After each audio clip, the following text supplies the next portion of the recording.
අයිබුවන් ඔබෙක් වන්නේ අද දෙරන මධ්‍යහන ප්‍රධාන පුවත් විකාශයත් සමගෙන් ප්‍රථමයෙන් පුවත් සිරස්ථල.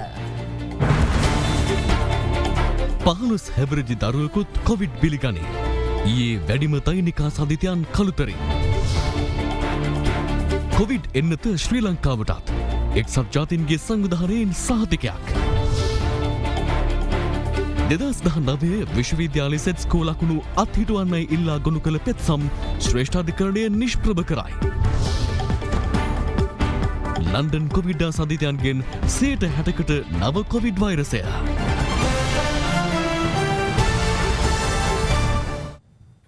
කොළඹ IDH රෝහලේ ප්‍රතිකාර ලබමින් සිටි 15 හැවිරිදි පිරිමි දරුවෙකු කොවිඩ් නියුමෝනියා තත්ත්වයේ හේතුවෙන් ජීවිතක්ෂයට පත්ව තිබෙනවා. මෙම මරණයත් සමග මෙරට සමස්ත කොවිඩ් ආසාදිත මරණ සංඛ්‍යාව 183ක් දක්වා ඉහළ ගියා. කොවිඩ් ආසාදිතින් 427 දෙනෙකු ඊයේ හඳුනාගත් අතර පළමුවරට වැඩිම කොවිඩ් ආසාදිතින් කළුතර දිස්ත්‍රික්කයෙන් වාර්තා වීම විශේෂත්වයක්.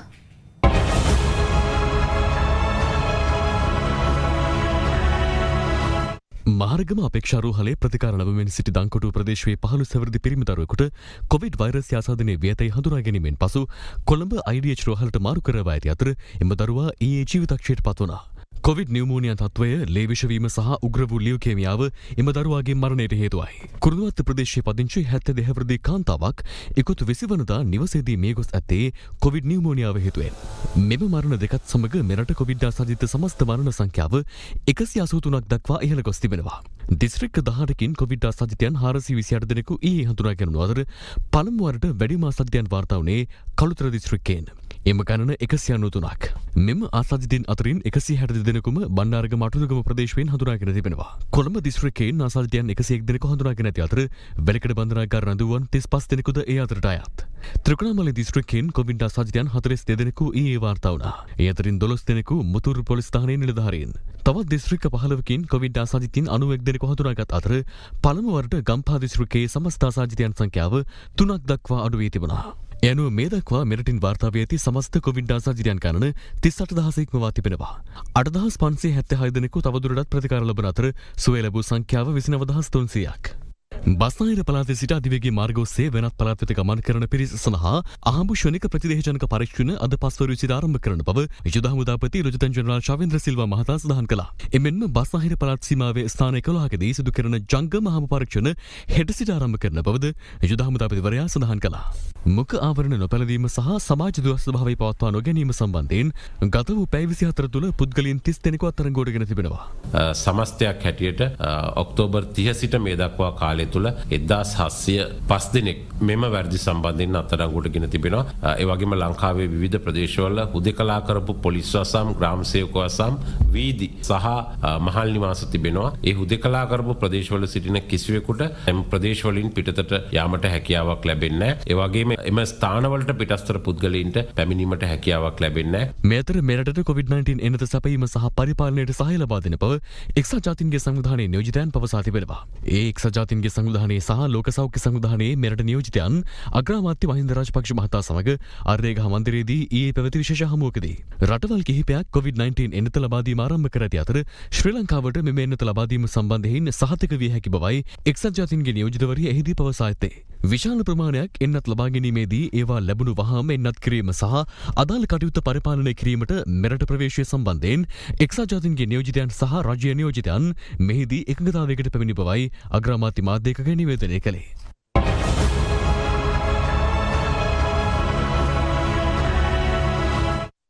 දෙසැම්බර් මාසයේ ගෙවුණු කාල සීමාවේදී ලන්ඩන් නුවරින් වාර්තා වූ ආසාදිතයින්ගෙන් 60%ක්ම එරට පැතිර යන නව කොවිඩ් වෛරසය වැළඳුණු පිරිස් බවට හඳුනාගෙන තිබෙනවා.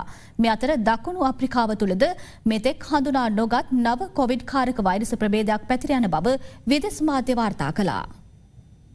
VUI 2020 19 නව කොවිඩ් කාරක වෛරස ප්‍රභේදයක් පළමුවරට පසුගියදා එක්සත් රාජධානියෙන් හඳුනාගන්නවා. ගෝලීය වසංගත තත්ත්වයක් නිර්මාණය කළ SARS-CoV-2 වෛරසය විපර්යාසයන් 23කට ලක්ව බිහිව ඇති මෙම නව වෛරස ප්‍රභේදය එහි මූලික වෛරසයට වඩා වැඩි ව්‍යාප්ති ප්‍රවණතාවක්ද දක්වනවා. මෙම නව වෛරස කාණ්ඩය හඳුනාගැනුනේ සියලු කොවිඩ් සීමා මධ්‍යයේ පවා එක්සත් රාජධානියේ කෙන්ට් ප්‍රාන්තයේ ආසාදිතයන් වාර්තාවීම සමීපව නිරීක්ෂණය කිරීමේදී විද්‍යාඥයන්ගේ මතයට අනුව වෛරසයේ පැතිරීමේ හැකියාව 70%ක් තරම් ඉහළ ප්‍රතිශතයක්. මේ සම්බන්ධයෙන් පැවති මාධ්‍ය හමුවකදී අදහස් දැක් වූ එරට ප්‍රධාන විද්‍යා උපදේශක පැට්‍රික් වැලන්ස් පැවසුවේ ගෙවුණු සැප්තැම්බර් මාසයේ පටන් නව වෛරස ප්‍රභේදය එක්සත් රාජධානිය තුළ සංසරණය වෙමින් තිබී ඇති බවයි. දෙසැම්බර් මාසයේ ලන්ඩන් නුවරින් වාර්තා වූ ආසාදිතයන්ගෙන් 60%ක්ම නව ප්‍රභේදයට අයත් වෛරසයට ගොදුරු වූවන් බවත් ඔහු වැඩිදුරටත් සඳහන් කළා. එක්සත් රාජධානී තත්වයට සමගාමීව දකුණු අප්‍රිකාවේද නව ජානකීයතයක් සහිත කොවිඩ් කාරක වෛරස ප්‍රභේදයක් පැතිරෙන බවට අනාවරණ වී තිබෙනවා. රටේ ප්‍රාන්ත කිහිපයක පැතිරෙන මෙම නව ප්‍රභේදය VUI 2020-12 එක ප්‍රභේදයට වඩාත් සමාන නමුත් වෙනස් ලක්ෂණ සහිතයි. එමෙන්ම මෙම කාණ්ඩය ඉතා පහසුවෙන් තරුණ ප්‍රජාව අතර පැතිරෙන බවත් වාර්තා වනවා. කොරෝනා වෛරස නව ප්‍රභේදයක් පැතිරයාමේ අවධානම සලකා වසා දැමූ එංගලන්තය සමග පවතින දේශ සීමා යළි විවෘත කිරීමට ප්‍රංශය එකගතාව පළ කර තිබෙනවා. මේ අතර මෙතෙක් කිසිදු කොවිඩ් රෝගියෙකු වාර්තා නොවූ ලොව එකම කලාපය වන ඇන්ටාර්ක්ටිකාවෙන් පළමු වරට කොවිඩ් ආසාදිතයින් වාර්තා වුණා. කොවිඩ් කාරක වෛරසයේ නව ප්‍රභේදයක් හඳුනා ගැනීමත් සමග එංගලන්තය සමග පවතින දේශ සීමා වසා දැමීමට ප්‍රංශය පියවර ගත්තා. ඒ යටතේ එක්සත් රාජධානිය සමග පැවති සියලු ප්‍රවාහන මාධ්‍ය වසා දැමීමට කටයුතු කෙරුණේ වෛරසය කලාපයට ඇතුළු වීම පාලනය සඳහායි. මානුෂීය හේතු සලකා මෙසේ දැඩි සීමාවලට යටත් කොට දේශ සීමා යළි විවෘත කිරීමට ප්‍රංශය එකඟ වී තිබුණා. එනු කොවිඩ් පරීක්ෂාවකට ලක්ව රෝගිය නොමැති බවට තහවුරු වන අයෙකුට දේශ සීමා ඔස්සේ එංගලන්තය සිට ප්‍රංශයට ඇතුළු වීමට අවස්ථාව හිමි වනු ඇති. ගත වූ දිනේදීත් වැඩිම ආසාදිතයන් වාර්තා වුණේ ඇමරිකාවෙන්. ඊයේ දිනේදී එරටින් කොවිඩ් රෝගීන් 1,86,304ක් හඳුනාගෙන අතර වාර්තා වූ මරණ ගණන 3,026ක්. මේ අතර ෆයිසර් නත්කරණ ඉදිරිමත් කිරීම සඳහා තමන්ද එන්නත ලබා ගැනීමට ඇමරිකාවේ වසංගත රෝගාංශ ප්‍රධානී ඇන්තනි ෆෝචි කටයුතු කළා. මේ අතර මෙතෙක් කිසිදු කොවිඩ් රෝගීක වාර්තා වී නොතිබුණු ඇන්ටාර්ක්ටිකා මහද්වීපයෙන්ද ආසාදිතින් හමු ඇතැයි විදේශ මාධ්‍ය වාර්තා කර තිබෙනවා. පුවත් අනාවරණ කරමින් චිලිහි හමුදාව පවසන්නේ ඇන්ටාර්ක්ටිකාවේ බර්නාඩෝහි හිගින්ස් පර්යේෂණ මධ්‍යස්ථානයෙන් ආසාදිතයන් 36 දෙනෙකු හමු ඇති බවයි. එම පිරිසෙන් 26 දෙනෙකු හමුදාංශ සමාජිකයන් වන අතර ඉන් 10 දෙනෙකු නඩත්තු සේවකයන්. ගෝලීය කොවිඩ් ආසාදිතයන් ගණන 7,83 ලක්ෂ ඉක්මවා ගොස් ඇති අතර වාර්තා වන මරණ ගණන 17,24,000කට අධිකයි. ඩෙන්මාර්කයේ කොවිඩ් ආසාදිත මුගටියන් මිලියන 15ක් භූමිදානය කර නැවත ඒවා ගොඩගෙන ආදාහනය කිරීමට පියවර ගැනීමෙන් මෙරටට පාඩමක් උගත හැකි බව COVID-19 ආසාදිත දේහයන් කළමනාකරණය කිරීම පිළිබඳව සොයා බලන ඇගයුම් කමිටුවේ සමාජිකා මහාචාර්ය මෙතිකා විතානගේ මහත්මිය පවසනවා. මේ අතර අදත් බොරැල්ල සුසාන භූමිය ඉදිරිපිටදී විරෝධතාවයක් පැවැත්වුණේ කොවිඩ් ආසාදිත දේහයන් ආදාහනයට විරෝධය පළ කරමින්. බලහත්කාරයෙන් ආදාහනය නවත්වන යන මෙයින් සමග ජන බලවේගයේ මන්ත්‍රීවරුන් ඇතුළු පාක්ෂිකයින් පිරිසක් අද පෙරවරුවේ බොරැල්ල කනත් ඉදිරිපිට විරෝධතාවයක නිරත වුණා. අද මේ රටේ COVID-19 මරණයට පත්වෙන අය අපරාධකාරයෝ හැටියට තමයි මේ ආණ්ඩුව සලකලා තියෙන්නේ. ඔවුන්ගේ ආගමික සංස්කෘතික විශ්වාසයන්ට කිසිම ඉඩක් නොදී ආණ්ඩුව ඒ මරණ සිද්ධ වුණාම පිළිගන්න බැරි විදියකට ඥාතීන්ට එහෙම නැත්නම් නෑදෑ හිතවතුන්ට ඔවුන්ගේ අයිතිකරුවන්ට ඒ කිසිදු කෙනෙක්ට ඒ මරණ නොපන්වා බලහත්කාරයෙන් අරගෙන ගිහිලා ආදාහනය කරන ක්‍රියාපිළිවෙතක් තමයි අද මේ ආණ්ඩුව ක්‍රියා කරගෙන යන්නේ. මේ අතර ගාල්ල බෙලිගහ ප්‍රදේශයේ ඉදිකරමින් පවතින අධිකරණ සංකීර්ණය අද පෙරවරුවේ නිරීක්ෂණයට පැමිණි අවස්ථාවේදී කොවිඩ් ආසාදිත මලසිරුඩු සම්බන්ධයෙන් ගන්නා ඉදිරි පියවර පිළිබඳ අධිකරණ අමාත්‍යවරයාගෙන් මාධ්‍යවේදීන් විමසා සිටියා. මම හිතනවා අපි මේක ලැජ්ජ වෙන්න දෙයක් නෙවෙයි. මේකට වෙනස් මතභේද තියෙනකොට ඒක සාකච්ඡා කරලා ඒ පිළිබඳව අධ්‍යයනය කරලා වෛද්‍ය මත අරගෙන විශේෂඥ මත අරගෙන මේක විසඳ ගන්නට ඕන. ඒක නරක දෙයක් නෙවෙයි. ඒ නිසා ඒ සම්බන්ධයෙන් යන සාකච්ඡා පිළිබඳව මම ඉන්නේ පොසිටිව් තැනක. ඒක හොඳයි සාකච්ඡා කරන එක. සාකච්ඡා නොකරා නම් තමයි ප්‍රශ්නේ. ඒ හින්දා සාකච්ඡා කරලා අපි විසඳ ගන්න බලාපොරොත්තු වෙනවා. ඒ වෙනුවෙන් තමයි අපි මේ මතවාද ඉදිරිපත් කරන්නේ. ඒකෙන් අදහස් කරන්නේ අපේ ජනතාව එකතු කරන්න.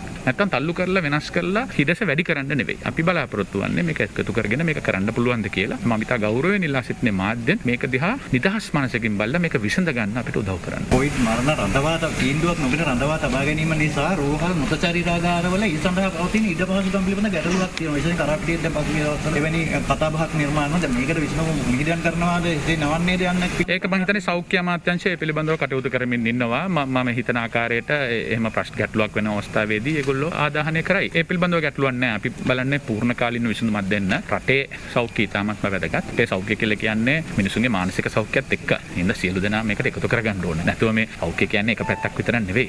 රටේ ඉන්න සියලුම ජනතාව මානසිකවත් සුවපත් වෙන්න ඕනේ. ඒ හින්දා ඒ සියල්ල බලලා තමයි රජයක් හැටියට අපි කටයුතු කරන්නේ. කෙසේ වෙතත් COVID-19 ආසාදිත දේහයන් කළමනාකරණය කිරීම පිළිබඳ සොයාබලන ඇගයුම් කමිටුවේ සමාජිකා මහාචාර්ය මෙත්තිකා විතානගේ මහත්මියද අද මේ සම්බන්ධයෙන් අදහස් පළ කළා. දැනට මාසයකට විතර කලින් ඩෙන්මාර්කයේ මුගටින් හරහා ඒ මුගටින් වාහකයන් විදිහට ක්‍රියා කිරීමට ලක්වීමත් සමගම COVID-19 වෛරසය මේ මුගටින් මිලියන 15ක් මරා දමනු ලැබුණා. මිනිසුන්ට මේ වෛරසය යන එක නතර කරන්න. එතකොට ඒ මුගටින් මිලියන 15 ඒගොල්ලෝ භූමදානය කරා. නමුත් ඩෙන්මාර්කයේ භූවිද්‍යා සමීක්ෂණ ආයතනය සහ ඩෙන්මාර්කයේ තාක්ෂණික විශ්වවිද්‍යාලය මේ දෙගොල්ලෝ එකතු වෙලා පර්යේෂණයක් සිදු කළා මේ මුගටින් භූමදානයෙන් සිදුවන හානිය පිළිබඳව. ඒකදී ඒගොල්ලන්ට අවබෝධ වුණා භූගත ජලයට නොයෙකුත් අපද්‍රව්‍ය සහ වෛරසය එළියට නිකුත් වෙන නිසා ඒගොල්ලෝ වහාම භූමදානය කරනු ලැබූ වෛරස් සහිත මුගටින් මිලියන 15ම ආපහු ගොඩ අරගෙන ආදාහනයට ලක් කරා. ඒක ලොකු උදාහරණයක් ලංකාවට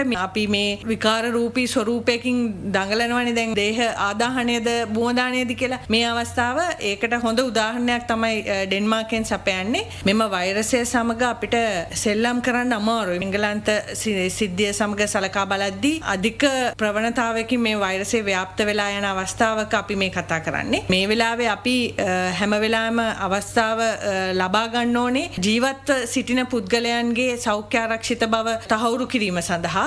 නමුත් දැන් මියගිය අයගේ ගැටලුවක් තමයි අපි හැම වෙලාවෙම මේ ඉස්මතු කරමින් දඟලන්නේ. ඊට වඩා අපි විද්‍යානුකූලව කල්පනා කරන්න ඕන අවස්ථාවක් මේක. විරාමෙන් අනතුරුව තවත් පුවත් බලාපොරොත්තු වන්න. මෑතකදී විශ්වවිද්‍යාල ප්‍රතිපාදන කොමිෂන් සභාව විසින් නිකුත් කරන ලද විශ්වවිද්‍යාල ඉසෙඩ් ස්කෝර් කඩයිම් ලකුණු අනුව ඉංජිනේරු සහ භෞතික විද්‍යාපීඨ සඳහා සිසුන් ඇතුළත් කර ගැනීම අත්හිටුවන අතුරු තහනම් නියෝගයක් නිකුත් කරන ලෙස ඉල්ලා ගොනු කළ මූලික අයිතිවාසිකම් පෙත්සම් විභාගයට නොගෙන නිෂ්ප්‍රභ කරන ලෙස ත්‍රිපුද්ගල ශ්‍රේෂ්ඨාධිකරණ විනිසුරු මඩුල්ලේ බහුතර විනිසුරුවරුන් තීන්දුව කර තිබෙනවා. මෙම පෙත්සම් පිළිබඳව සලකා බැලීම ඉකුත් දින 3ක් පුරා සිදු කෙරුණා. විශ්වවිද්‍යාල සෙඩ්ස්කෝ කඩේම් ලකුණු සම්බන්ධයෙන් සිය තීරණය අද ප්‍රකාශයට පත් කළ ත්‍රිපුද්ගල විනිසුරු මඩුල්ලේ සභාපති විනිසුරු බෝන කළු විහාරේ මහතා මෙම පෙත්සම් සියල්ල ත්‍රිපුද්ගල විනිසුරු මඩුල්ලේ බහුතර විනිසුරුවරුන්ගේ එක්කත්වයේ ඇතිව විභාගයට නොගෙන නිෂ්ප්‍රභ කිරීමට තීරණය කර බව දැනුම් දුන්නා. 2019 වසරේදී අධ්‍යයන පොදු සහතික පත්‍ර උසස් පෙළ විභාගයට නව විෂය නිර්දේශාර්ථයේ පෙනී සිට සමත් වූ සිසුන් 42 දෙනෙකු විසින් මෙම පෙත්සම් ගොනු කර තිබෙනවා. විශ්වවිද්‍යාලවලට සිසුන් ඇතුළත් කර ගැනීම සඳහා වන ඉසෙඩ් ලකුණු පසුගියදා ප්‍රකාශ පත් කළ අතර එහිදී නව විෂය නිර්දේශාර්ථයේ පෙනී සිටි සහ පැරණි විෂය නිර්දේශාර්ථයේ පෙනී සිටි සිසුන් ඇතුළත් කර ගැනීම සඳහා වන ඉසෙඩ් ලකුණු අතර විශාල පරතරයක් ඇති බවද ඔවුන් පෙන්වා දී තිබුණා. මේ හේතුවෙන් තමන්ට විශාල අසාධාරණයක් සිදු ඇති බැවින් තම මූලික අයිතිවාසිකම් උල්ලංඝනය වන බවට තීරණය කරන ලෙසත් විෂය නිර්දේශ දෙක සඳහා සමාන වූ සාධාරණ ඉසෙඩ් කඩීම් ලකුණු ප්‍රමාණයක් නිකුත් කරන ලෙසට වගඋත්තරකරුවන්ට නියෝග කරන ලෙස පෙත්සම්කරුවන් සිය පෙත්සම් මගින් ඉල්ලා තිබුණා. දිවයිනේ උතුරු මැද සහ නැගෙනහිර පළාත්වල දිස්ත්‍රික්කවලට ඉකුත් දින කිහිපයේදී ඇදහැළුණු අධික වර්ෂාව හේතුවෙන් එම දිස්ත්‍රික්කවල මහා මාර්ග ඇතුළු ස්ථාන රැසක් ජලයෙන් යට වී තිබෙනවා. මේ අතර අධික වර්ෂාපතනය හමුවේ කලාවැවේ සරව් දෙකක් විවෘත කිරීම හේතුවෙන් කලා ඔය දෙපස සිටින ජනතාවට අවධානයෙන් පසුවන ලෙස බලධාරීන් දැනුම් දෙනු ලැබුවා. පොළොන්නරුව දිස්ත්‍රික්කයට පසුගිය දින කිහිපයේදී වාර්තා වූ අධික වර්ෂාපතනය හේතුවෙන් පොළොන්නරුව මඩකලව ප්‍රධාන මාර්ගයේ මනම්පිටියේ කොටලිය ප්‍රදේශයෙන් ජලයෙන් යට වී තිබෙනවා. ඒ දිනේදී අඩි 4ක් දක්වා උසකට මාර්ගයේ ජලයෙන් පිරී ගොස් තිබීම හේතුවෙන් සැහැල්ලු වාහන ධාවනය తాවකාලිකව නවතා දැමුණු අතර අද පෙරවරුවේ සැහැල්ලු වාහන ධාවනය සඳහා මාර්ගය විවෘත කෙරුණා.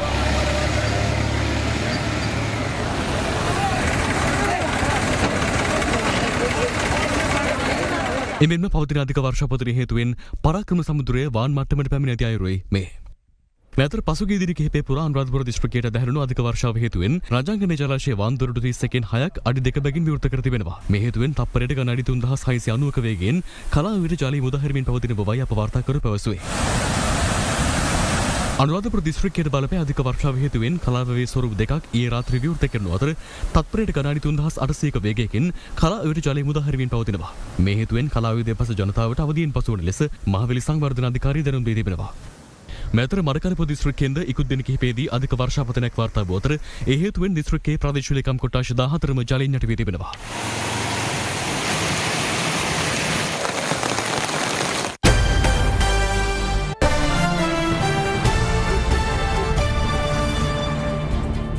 බස්නාහිර පළාතේ කොවිඩ් අවදානම් ප්‍රදේශවල පවත්වනු ලබන මාතෘ සායන සඳහා සහභාගී වන ගැබිණි මව්වරුන්ට වෛරසයෙන් ආරක්ෂා වීම සඳහා අවශ්‍ය දෑත් සේදීමේ පහසුකම් අදාළ මාතෘ සායන තුල ස්ථාපනය කිරීම ඊයේ සිදු කෙරුණා. මනුසත් දෙරණ සහ රේන්කෝ ඒකාබද්ධ ව්‍යාපෘතියක් ලෙස මෙම වැඩසටහන ක්‍රියාත්මකයි. මනුසත් දෙරණ සහ රේන්කෝ ආයතනය එක්ව බස්නාහිර පළාතේ කොවිඩ් අවදානම් ප්‍රදේශවල මාතෘ සායනවල ගැබිණි මව්වරුන්ට වෛරසයෙන් ආරක්ෂා වීම සඳහා අවශ්‍ය දෑත් සේදීමේ පහසුකම් ස්ථාපනය කිරීමේ ව්‍යාපෘතිය යටතේ බෙදා හැරීමට නියමිත උපකරණ මනුසත් දෙරණ වෙත පසුගියදා බාර දුන්නා. ඒ අනුව එම දෑත් සේදීමේ පහසුකම් අදාළ මාතෘ සායන තුල ස්ථාපනය කිරීම ඊයේ සිදු කෙරුණා.